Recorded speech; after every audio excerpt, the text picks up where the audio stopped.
जल्दी गेस करो मेरे हाथ में किस मुल्क का झंडा है? क्या ये मुस्लिम मुल्क है? ये मिडल ईस्टर्न कंट्री है? क्या ये जालिम रियासत है?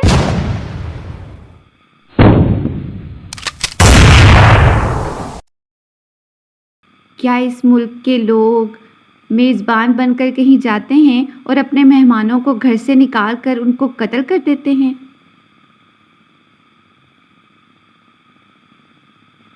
क्या ये मुल्क जालिम होकर खुद को मजलूम कहलाता है? क्या पूरी दुनिया मिलकर भी इसको नहीं रोक सकी?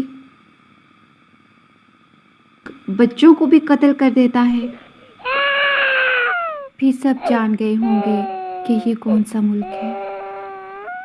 मैंने इसराइल का झंडा जलाकर देखा था, कोई फ़र्क ना पड़ा जुल्म पर, जुल्म की आग ना बुझ सकी।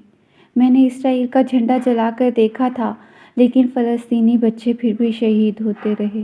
मैंने इसराइल का झंडा जलाकर देखा था, लेकिन फिर भी हर रोज़ हर लम्हा फ़लस्तीनी जवान, फ़लस्तीनी लोग मारे गए और अपने घरों से निकाले गए। मेरे दिल को सुकून न आया ये सुनने के बाद कि सऊदी वज़ीर कहते हैं कि हम इसराइल से अपने ताल्लुकात ख़राब नहीं कर सकते गज़ा और फ़लस्तीन के लिए। मुझे सुकून ना आया ये सोचकर कि हम एटमी ताकत हैं, लेकिन हम अपने घरों में चूड़ियाँ पहन के बैठे हैं। हमें ये कब एहसास होगा कि इसराइल ने तो अपने जुल्म का जवाब अल्लाह को देना ही होगा, लेकिन हम अपनी बुज़दिली और अपनी खुद गर्जी का जवाब अल्लाह को कैसे देंगे? अल्लाह ताला फ़लस्तीनियों की मदद फरमाएं और अल्लाह ताला मुसलमान हुक्मरानों को तौफीक दें कि वो यकजा होकर इसराइल का मुकाबला करें और फ़लस्तीनी मज़लूम लोगों की मदद करें। आमीन।